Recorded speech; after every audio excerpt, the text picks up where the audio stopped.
Thank you and good morning. I'm here today with Mary Ellen Odell, who's the county executive of Putnam County, Sam Oliverio, who's the supervisor of Putnam Valley, Roger Perino, who's the commissioner from New York State Homeland Security, who you'll hear from in a moment, John Rhodes, who's the chairman of the Public Service Commission, which oversees the state's utilities, Superintendent George Beach, who is the head of the New York State Police, Kathy Calhoun, who is the director of the New York State Operations and runs the emergency management services for us, Ted Westhouse is the chief of staff for the New York State Department of Transportation, and General Tim LaBarge, who is in charge of the National Guard for the state of New York. As everyone knows by now, there was a band of severe thunderstorms that moved through the area yesterday. It was not unique to New York. It was the Northeast. It came up through the western part of the country. The severe thunderstorms were very, very bad. You had hail the size of golf balls. The bands were fairly narrow and limited and fast moving, but they did a significant amount of damage as they went past. The Weather Service is looking to see whether or not tornadoes actually touch down. And when you look at the amount of damage we have, I wouldn't be surprised. You have trees down, you have utility poles down, you have power lines down. I urge caution for people and to tell their children if they see a power line in the street, it might be live, so they shouldn't go near it. If there's a tree in a precarious position, they should be careful with that. We're expecting more rain. The ground will get softer. And trees that are in a bad position, it may actually get worse. We had about 200,000 people without power. The utility crews did a great job working overnight. That number is now down to about 157,000. We have 30,000 in Putnam County. Putnam Valley is 4,000. Dutchess County, 23,000. Orange County, 50,000. Rockland, 2,000. Sullivan, 19. Ulster, 7. And Westchester, 24,000 people without power. Normally, we have 4,300 utility workers on site. We'll be bringing in an additional 1,100 to help clean up the mess. Department of Transportation is on site. They have hundreds of pieces of equipment. They'll be working with the county executive to coordinate resources as well as the local town supervisors. Department of Homeland Security for the state has hundreds of generators, 60,000 meals for people who may be displaced, etc. The Department of Public Service is working with the utilities. There has been an issue in terms of utility response, and when you're without power, any delay is too long, and we understand that. There is significant damage. We're bringing in more utility crews, but John Rhodes, who's here from DPS, will be making sure the utilities stay on top of it and they are deploying the proper resources. There's an emergency number for someone who is without power, 1-800-342-3377. If you are without power and you have an emergency situation, we can bring emergency generators, we can bring meals, we can bring water. So let us know if that situation exists. We will be working diligently over the next couple of days to clean up this mess. The rain is expected to continue. That's going to make the cleanup more difficult, not less difficult. There has been a higher frequency of these storms happening in recent years than ever before. I don't know what we did to offend Mother Nature, but we did something. And we'll be doing our best to clean this one up. I've been through many storms, hurricanes, floods, tornadoes. And from my point of view, trees down, homes damaged, that we can handle. The worst situation is loss of life. And we had that in this situation. We lost 2 lives. One woman in Newburgh was in her car driving and a tree fell and she lost her life. Second situation, which is just heartbreaking is a mother and an 11-year-old daughter were in their driveway. The mother was unpacking her car. A tree fell and killed the young girl in the driveway. For that, there is nothing we can do for all our resources and all our good intent. And that is just a painful, painful situation. I think the most unnatural situation to deal with is the loss of a child. And for the parents of that young girl who died tragically in their own driveway, I have nothing but prayers and wishes that they find peace somehow with this tragedy. But it puts everything else in focus. The loss of life is what makes this situation as tragic and terrible as it is. Everything else we can fix and we will fix. We've been through this a number of times. We know all too well how to deal with these situations, and we will. With that, let me turn it over to Roger Perino, who heads our Homeland Services Emergency Services. Roger? Thank you, sir. I would like to go over the numbers of the state response, but before I do that, I'd just like to make sure that we reach out to that everybody is patient with the first responders that are dealing with these issues, police officers, the firemen, and the line crews. And in your frustration of your commute today, please don't take it out on them. They have a very difficult job. We're definitely working with all the counties affected. The state is working with all the counties affected. We're connected and making sure that our resources are made available to whatever counties are needed. The National Guard is where the governor has activated 125 National Guard. The DOT is up their staff up to 1,000, and that's your two biggest work crews for a situation like this, the National Guard and DOT. The New York State Police increased their patrols just as the storm warnings started coming in, and they will keep that into effect until everything is more under control. And with that, I'd like to pass it over to Putnam County Exec Mary Ellen Odell. Thank you. Thank you, Commissioner. Good afternoon, everyone. At 5 o'clock yesterday afternoon, I activated the incident command structure at Putnam County government at the urging of our Commissioner, Kenny Clare.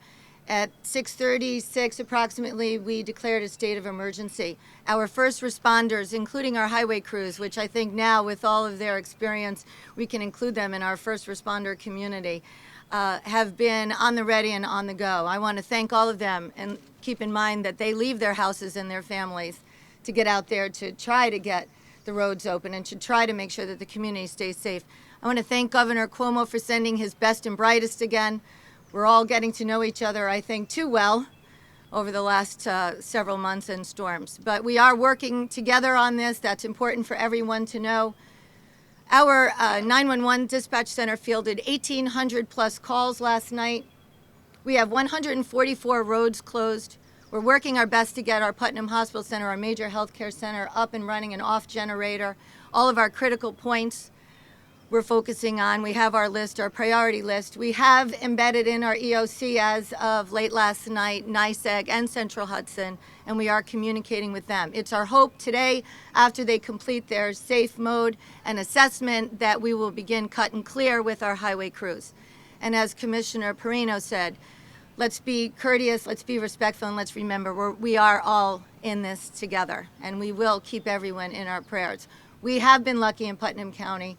We did not suffer any fatalities. What we did suffer, we will come back around again, as we always do.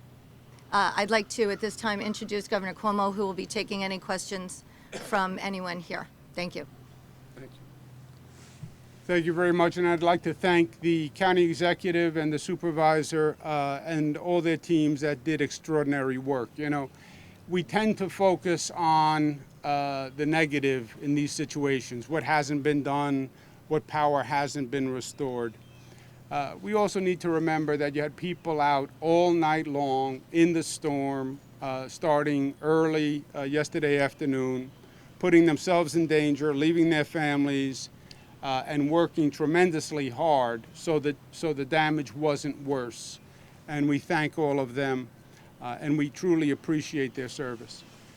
Any questions on this topic for myself or any of my colleagues? Governor, just have a question about the situation down in Grand Central last night. With the trains being delayed, shut down for a bit. Just curious, is there a capacity in Grand Central where I know it was closed for a time? There were so many people in there. Do you know if there's capacity? Was it reached? Well, what happened was in a storm, you often have a kaleidoscope of issues. Grand Central lost power, which was a problem in Grand Central itself. The trains that were heading north could not head north because there were literally dozens of trees that fell on the rail lines for Metro North, the Hudson Valley line, etc. So it was no power in Grand Central Station, and the trains that were going north couldn't leave because the trees were blocking the tracks. They did a great job in removing the trees from the tracks in the midst of the storm, and they reopened the lines, and the power was, first was an emergency power situation, and then power was restored to Grand Central. But it was that combination of the storm causes a power outage at Grand Central, storm causes trees to fall on the tracks, and now you have a compounding effect. Governor, you talked about it earlier when you were doing a walking tour, but what do you tell other county executives? I know you're deploying all your resources. What do you tell other municipalities who now have to go through the financial cost of the damage suffered by these storms, and what is the state going to do to kind of help?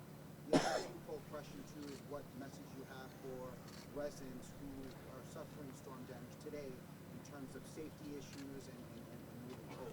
Okay, so step one today is to work together to repair the damage as quickly as possible. That's what the county executive spoke about. That's what we're doing, getting the trees out of the roads, et cetera, coordinating with the utility companies to get the power back up as quickly as possible. As I said, there were about 200,000 people without power in the region. It's now down to about 150,000 and change. But coordinating resources, supplementing resources. The National Guard can actually help utility crews by moving trees, et cetera, so they can focus on the utility lines.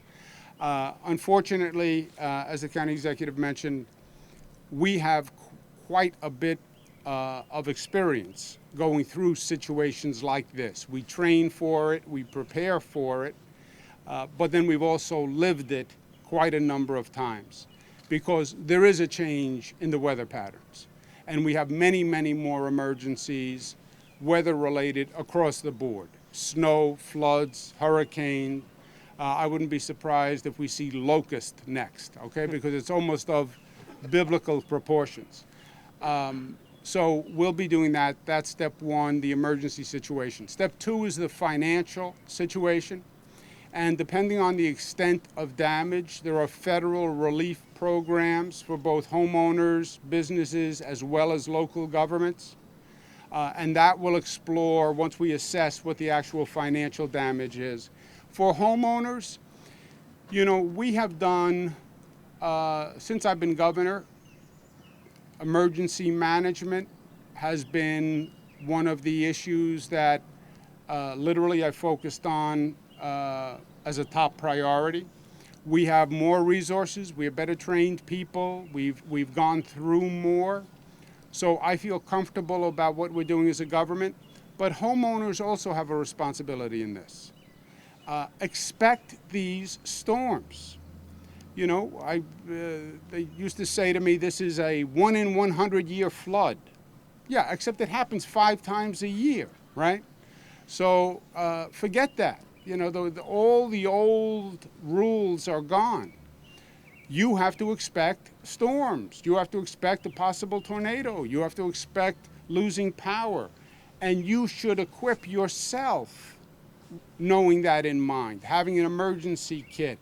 If it's appropriate, having an emergency generator, having water, having food, having the resources to understand you may go 2, 3, 4 days without power anywhere in the state on any given moment.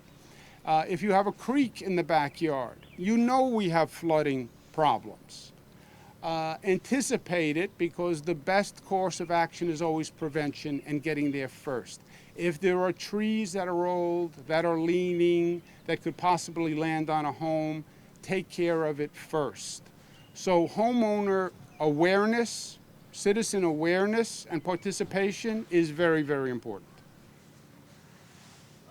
Governor, with all the scrutiny that the utility companies like Con Ed and NYSEG have been under, this winter, this spring, how would you say that they've done since yesterday, compared to, all the criticism that they've taken in recent storms? Well, look, there's no one who has been harsher on the criticism of the utility companies than I have. They're regulated by the state, by the PSC, John Rhodes, who's here.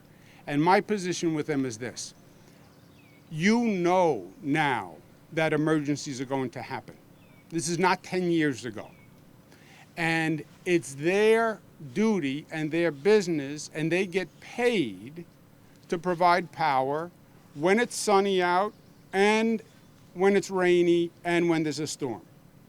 And they have to retool the same way state government had to retool, the same way county government had to retool, the same way the state police had to retool.